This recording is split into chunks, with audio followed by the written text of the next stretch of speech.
अस्सलाम वालेकुम, यासीन आपके साथ हाजिर है इस मॉर्निंग ब्रीफिंग में। आज इस हफ्ते का पहला वर्किंग डे मंडे का दिन है और डेट है आज 17 अगस्त। 14 अगस्त गुजर गया, सेलिब्रेशन खत्म हो गई, अब नॉर्मल लाइफ लोगों की शुरू हो गई है, अपनी नॉर्मल जिंदगियों में चल रहे हैं। और जो हालात व वाक़यात हमारे सामने चल रहे हैं, ख़ासतौर पे जो 2 दिन हफ्ता और इतवार जो गुजरते हैं, उसमें बड़ा क्लोजली हम इसको चेक कर रहे होते हैं कि इसका जो भी खबरें होती हैं उसकी इम्प्लीकेशंस या उसकी जो प्लस या माइनस जो मूवमेंट होती है मार्केट के हवाले से, उसको हम बगौर उसका जायजा लेते हैं और देखते हैं कि हफ्ता और इतवार को कौन से ऐसे इवेंट्स गुजरे। पिछले एक हफ्ते से हमारे पास जिस तरीके से पहले बहुत सारी खबरें चलती रही और हर हफ्ते मैं आपको इंपॉर्टेंट खबरें बताता हूं कि जनाब इस हफ्ते कोरोना वायरस का ये हुआ तो कोरोना वायरस के केसेस हुए, या स्टिमुलस पैकेजेस के पास होने की खबरें बहुत ज़्यादा चलती रही, या इंटरेस्ट रेट की कटौतियों के हवाले से बातें होती रही। इस हफ्ते हमारी जो मरकज़ निगाह, जो सबसे ज़्यादा इंपॉर्टेंट जो खबरें रही, वो इसराइल और यूनाइटेड अरब एमिरेट्स के दरमियान होने वाली मुफाहमत, होने वाली सिफारती ताल्लुकात की बहाली, इस हवाले से पूरी दुनिया में और ख़ास तौर पे जो इस्लामिक वर्ल्ड है उसमें बहुत ज़्यादा चहमगोइयाँ होती रहीं। अच्छा, अब इन तमाम बातों का जिक्र करने का मकसद ये होता है कि इसके जो इम्प्लीकेशंस हैं, इसके जो आउटकम्स होंगे, इसके जो रिजल्ट्स होंगे, इसके जो कॉन्सिक्वेंसेज होते हैं, वो अमेरिका और पूरी दुनिया की स्टॉक मार्केट पे पड़ते हैं। और इसके साथ साथ सबसे ज्यादा जो प्रेशियस मेटल या सेफ हेवन जो गोल्ड हमारा कहलाता है, उस पर इसके असरात प्लस या माइनस ज्यादा पड़ते हैं। अच्छा, अब इन बेसिस पे जब ये खबर हमारे पास आई कि जनाब ट्रंप साहब ने जो है वो as a brokered service provide की और इसराइल के नेतन्याहू और शेख जायद साहब को एक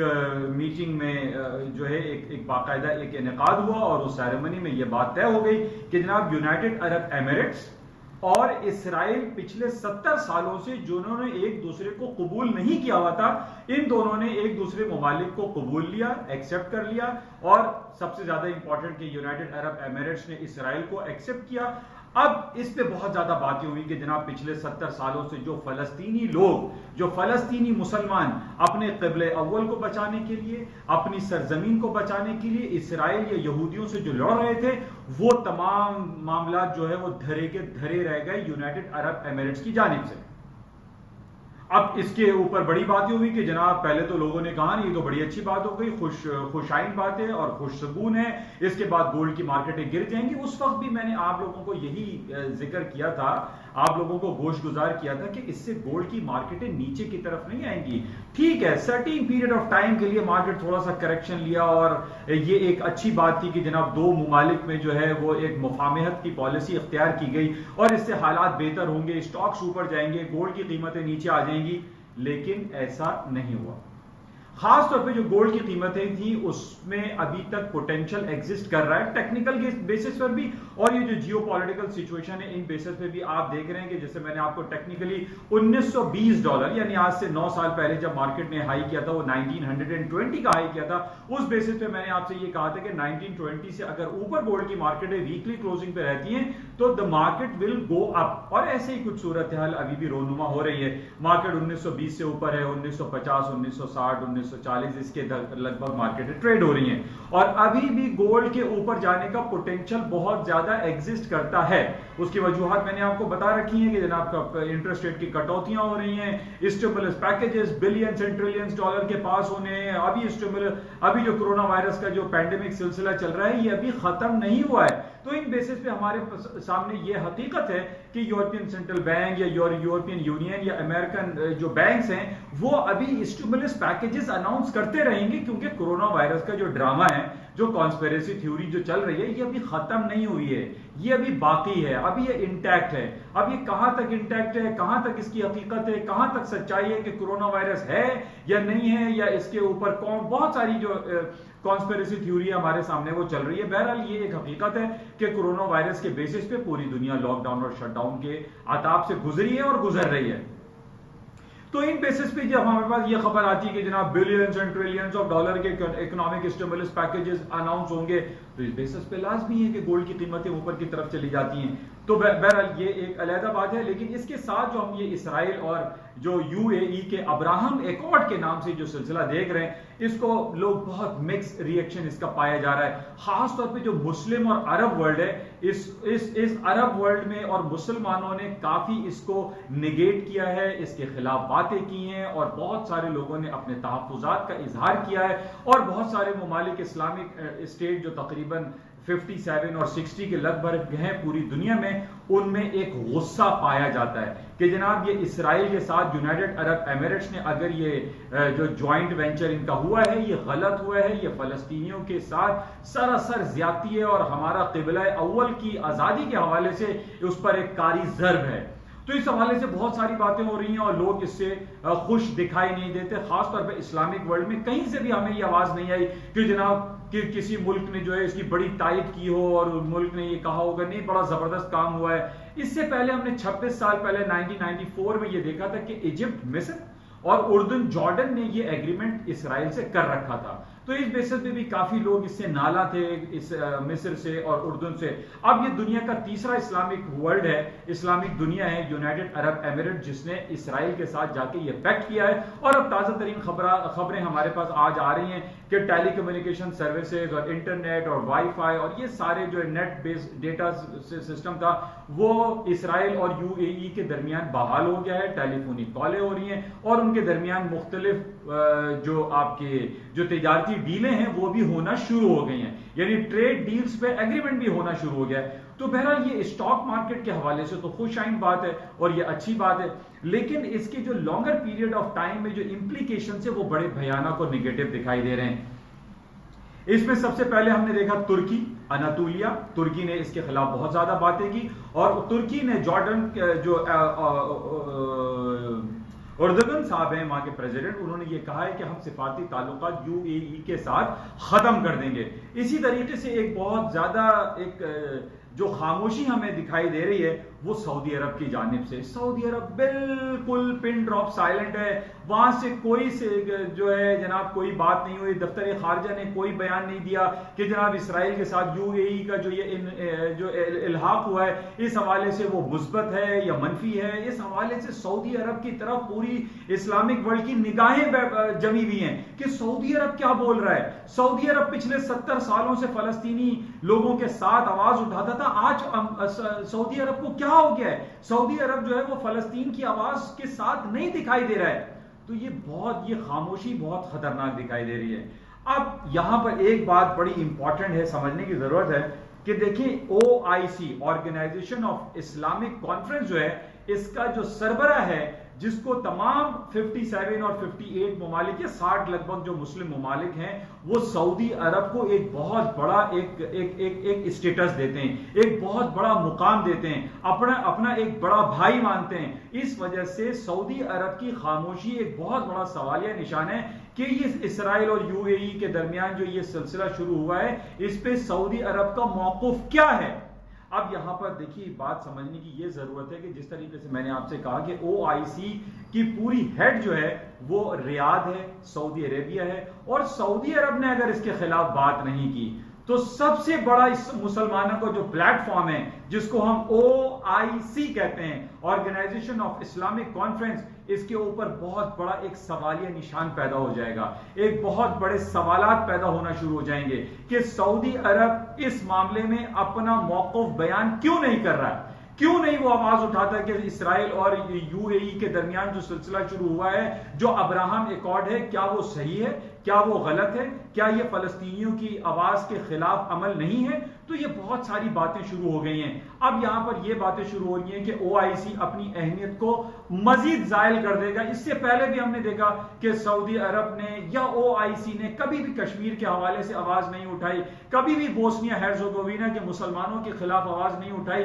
कभी भी रेस्ट ऑफ दी वर्ल्ड में मुसलमानों के साथ जो भी रोहिंग्या में हुआ, जो दूसरे रेस्ट ऑफ दी वर्ल्ड में हुआ, मुसलमानों के हवाले से OIC ने या सऊदी अरब के प्लेटफॉर्म से ये बात नहीं उठी। अब यहां पर बहुत बड़ा सवाल पैदा हो रहा है कि क्या OIC, क्या सऊदी अरब फलस्तीन के हवाले से जो गजा स्ट्रिप, जो वेस्ट बैंक पे फलस्तीन ये इसराइल कब्जा करने जा रहा है और इसराइल ने ये कहा है कि हम फलस्तीन के जो बाकी इलाके हैं यानी गजा स्ट्रिप और वेस्ट बैंक, उस पर भी कब्जा करेंगे, लेकिन अभी नहीं करेंगे क्योंकि ये अब्राहम एकॉर्ड हुआ है इसराइल और यूएई के दरमियान। तो इसको ये समझने की जरूरत है कि जनाब ये कब्जा करेंगे, इसराइली कब्जा करेंगे, लेकिन for the certain period of time के बाद। तो ये बड़ा नेगेटिव है, ये वो तमाम 70 सालों की जो मेहनत थी फलस्तीनियों की, उसके ऊपर पानी फिरता हुआ दिखाई दे रहा है। तो बहरहाल इस बेसिस पे बहुत ज्यादा नेगेटिविटी पाई जा रही है, बहुत ज्यादा चहमगोइयां हो रही हैं, और ये कहा जा रहा है कि जनाब OIC को जो है ये तहलील हो जाना चाहिए, ये तहलील हो जाएगा और इसकी अहमियत जायल हो जाएगी।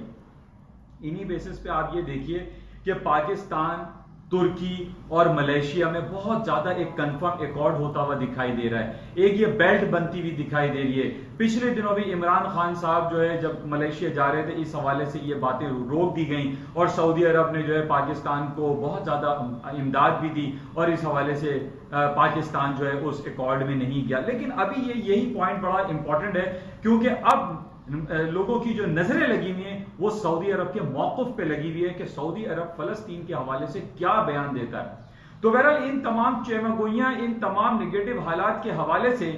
गोल्ड की मार्केटें डाउन साइड पे दिखाई नहीं देती, गोल्ड की मार्केटें ऊपर की तरफ ही दिखाई देती है because of this changing geopolitical situation. तो गोल्ड की तमाम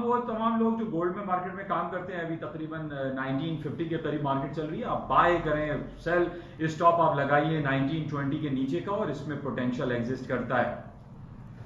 अच्छा, इसके साथ ही स्टॉक मार्केट कल अर्ली मॉर्निंग भी मैं आपसे हाजिर हुआ था और उसमें मैंने आपसे यही कहा था कि क्योंकि 2 दिन हमारे पास संडे का जो दिन होता है उसमें हम सऊदी अरब के अल तदावुल ऑल शेयर्स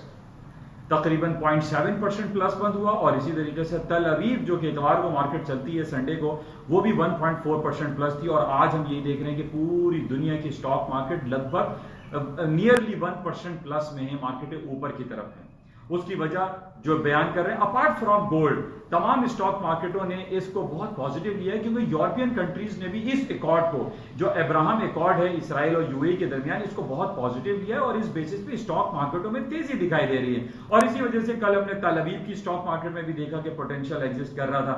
आज भी हमारे पास जो रिपोर्ट्स हैं, जो खबरें हैं, जो तज्जियाती सिलसिले चलते रहते हैं, उसमें यही कहा जा रहा है कि स्टॉक मार्केट में मजीद तेजी रहेगी और खास तौर पे आज हमारे लिए बड़ा इंपॉर्टेंट डे रहेगा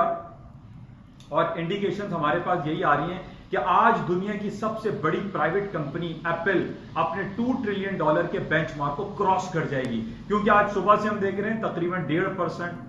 अराउंड 2% जो है वो चाइना की मार्केट, एशियन मार्केट प्लस में बंद हुई है, यूरोप की मार्केट लगभग अभी ग्रीन टेरिटरी में, अमेरिका की स्टॉक इंडिसेस सारे प्लस नोट में चल रहे हैं। आज अगर अमेरिका की दुनिया की सबसे बड़ी कंपनी बनने जा रही है दैट इज एप्पल, जो कि अपने मार्केट कैपिटलाइजेशन के हवाले से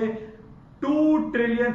यानी 2000 अरब बिलियंस ऑफ डॉलर के बेंचमार्क को क्रॉस कर जाएगा और एक नया माइलस्टोन तारीख में क्रिएट हो जाएगा, जो कि बहुत बड़ा एक मुआरका है। तो इस बेसिस पे हम देख रहे हैं कि स्टॉक मार्केटों में तेजी है और इन्हीं बेसिस पे हम देख रहे हैं कि थोड़ा सा आज हमारे सामने जो करेंसी मार्केट है वो भी निस्बतन पॉजिटिव ही है, लेकिन रेंज बाउंड में यूरो और स्टर्लिंग जो है मार्केट 40-50 पॉइंट प्लस में, लेकिन पोटेंशियल एग्जिस्ट करता है और उसकी वजह यही है कि डॉलर की मार्केटें डाउन होंगी। डॉलर इंडेक्स जो है उसकी वजह यही स्टिमुलस पैकेज है जो कि 2 से 3 ट्रिलियन डॉलर जो है दोबारा पास हो जाएगा। पास होने के बाद डीबेसमेंट ऑफ करेंसी होगी, डॉलर अपनी कदर कीमत को खोएगा और तमाम करेंसीज गोल्ड के साथ ऊपर की तरफ चली जाएंगी। तो ये बड़ा इंपॉर्टेंट है, इसको समझने की बहुत ज्यादा जरूरत है। अच्छा, ऑयल के हवाले से बहुत दिनों से हमारे पास, एक हफ्ते से खबर चल रही है कि मॉरिशस के मुकाम पे जो मॉरिशस वाटर्स हैं वहां पर एक पानी का जो समंदरी जो जहाज है जो कि ऑयल टैंकर था, 1000 टन जो है 1000 टन केजी उसके अंदर क्रूड ऑयल और ऑयल मौजूद था, वो जहाज स्प्लिट हो गया, 2 हिस्सों में टुकड़े हो गए, वो टूट गया, जिसकी वजह से स्पिल हो रहा है, ऑयल स्पिल हो गया, पूरे समंदरी जानवर वहां पे मर रहे हैं और बहुत ज्यादा आबी जो मसाइल हैं वहां पे क्रिएट हो रहे हैं। इस बेसिस पे तेल की कीमत ऊपर जा सकती है। और तेल के ऊपर जाने की वजह मैंने आपको पहले भी बताई थी कि जैसे जैसे हमारे पास ये खबरें आएंगी कि कोरोना वायरस के बेसिस पे अब पूरी दुनिया लॉकडाउन से खत्म होगी और मुआशी पहिया चलेगा, हमारी बसें, गाड़ी, जहाज सब चलना शुरू हो जाएंगे, तो पेट्रोल की मांग में इजाफा होगा और पेट्रोल की कीमतों में इजाफा हो जाएगा। और इसकी जो मॉरिशस वाटर्स में जो तेल बह गया, इसकी वजह से भी हम कह सकते हैं। प्लस ये जो सीजन हमारे पास चल रहा है सितंबर, ये आपका जुलाई, अगस्त, सितंबर, ये हरिकेन सीजन होते हैं। अमेरिका के कोस्टल बेल्ट पे बहुत सारी रिफाइनरीज हैं, उस पर अटैक हो सकता है, यानी हवा जो पानी का अटैक होता है उससे जो है बहुत सारा डिस्टर्बेंस होती है। इन बेसिस पे मार्केटें ऊपर की तरफ जा सकती हैं। अच्छा, इसके अलावा एक बड़ा हिस्टोरियन एक इवेंट में पढ़ रहा था, आज अखबारात में लिखा हुआ है कि ट्रंप साहब इस इलेक्शन में हार जाएंगे। ये एक हिस्टोरियन है जो कि 1984 से वो प्रेडिक्ट जो करते हैं और वही होता है। उन्होंने पिछली बार कहा था कि ट्रंप जीतेंगे, जीत गए, ओबामा जीतेंगे, जीत गए। इस दफा इन्होंने कहा कि जो बाइडेन जीतेंगे, ट्रंप साहब हार जाएंगे। अच्छा, इसी के सिलसिला जुड़ा हुआ है, आज एक अफसोसनाक खबर भी थी कि ट्रंप साहब के छोटे भाई मिस्टर रॉबर्ट ट्रंप साहब की डेथ हो गई है। उसके लिए हम उनकी गम में बराबर के शरीक हैं। अच्छा, इसके अलावा कुछ जो खबरें हैं कराची की, आज मिक्स खबरें हैं। कराची की मार्केटें थोड़ी सी सुबह डाउन साइड पे थी, फिर ऊपर की तरफ गई, और कुछ शेयर्स जो है वो मार्केट जो है वो ऊपर की तरफ ही चल रहे हैं। अच्छा, और सोने की कीमतें ऊपर जाने की और वजह, जो जब से ये अकॉर्ड हुआ है इसराइल और यूएई के दरमियान, हमारे पास 3 दिन से ये खबर आ रही है कि इसराइल ने गजा स्ट्रिप पे अटैक कर दिया है। ब्लास्टिक मिसाइल जो है वहां पर मारे हैं गजा स्ट्रिप पे। देखिए, ये अभी से सिलसिले नेगेटिव शुरू हो गए। सऊदी अरब और यमन के दरमियान एक अटैक हुआ है जिसमें सऊदी अरब की जो बॉर्डर लाइन है, जो कि हौसी कबाइल हैं यमन के, उन्होंने अटैक किया है, लेकिन उसको कंट्रोल कर लिया, कवर कर लिया सऊदी अरब ने। अटैक ऑन नजरान सिटी है सऊदी अरब के, वहां पर अटैक हुआ है। तो ये देखिए, सारी जो नेगेटिव खबर होती है इस पर गोल्ड की कीमतें ऊपर की तरफ ही जाते हैं। तो गोल्ड के तमाम लोग जो काफी मेरे सब्सक्राइबर हैं, लोग सुनते हैं, मैं उनका शुक्रगुजार भी हूं, लेकिन गोल्ड की कीमतों में पोटेंशियल एग्जिस्ट करता है, मार्केटें ऊपर की तरफ ही दिखाई देती हैं। तो ये कुछ खबरें थी, ताजा तरीन सूरत हाल आपके साथ शेयर की गई। मैं उम्मीद करता हूं कि कुछ ना कुछ फायदा आपको इससे जरूर होता होगा। कुछ खबर लगी हुई है,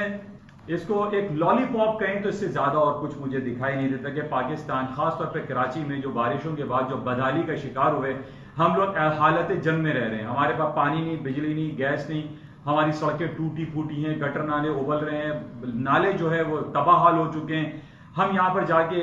कंप्लेन कराते हैं, कोई सुनने वाला नहीं, कोई सुनवाई नहीं है। अब एक ड्रामा दिखाया जा रहा है कि जनाब पीपल्स पार्टी, एमक्यूएम और पीटीआई की हुकूमतें जो है वो पैक्ट कर रही हैं, मर्ज हो रही हैं, और जनाब वो कराची को बदहाली से निकालने में अपना अहम किरदार अदा करेंगे। हमारी दुआ है कि अल्लाह करे ये तीनों मिल जाएं, एक टेबल पे बैठ जाएं, क्योंकि ये सब पाकिस्तानी हैं, सब कराची के लोग हैं। क्यों नहीं कराची को बेहतर कर देते। हमारी बेड़ा गर्क हो गया कराची की सड़कों का, नाले, गटर नाले, कचरा, गंदगी, यही हम रोजाना आपसे जिक्र कर रहे होते हैं। वो खूबसूरती कराची की, रोशनियों का शहर, बहरहाल इसकी हम इस्तेदा करते हैं हम तमाम इदारों से कि कराची के लिए कुछ सोचें। ये वो दरख्त है जिससे पूरा पाकिस्तान जो है इस्तेफादा हासिल करता है, फल खाता है, और इसी शहर को जो है वो गंदे नाले और गटर में और पानी में जो है ना डुबो दिया गया है। तो बहरहाल हमारी ये दुआ है, कोशिश है और इस्तेदा है हुकूमत पाकिस्तान से, हुकूमत सिंध से, कि खुदारा कराची के अवाम पर कुछ रहम करें और ये जो हमारे टूटी फूटी सड़कें और गंदगी है इसको जल्द अज जल्द साफ करें। इंशाल्लाह रास्ते में रहेंगे। इजाजत दीजिए, खुदा हाफिज़।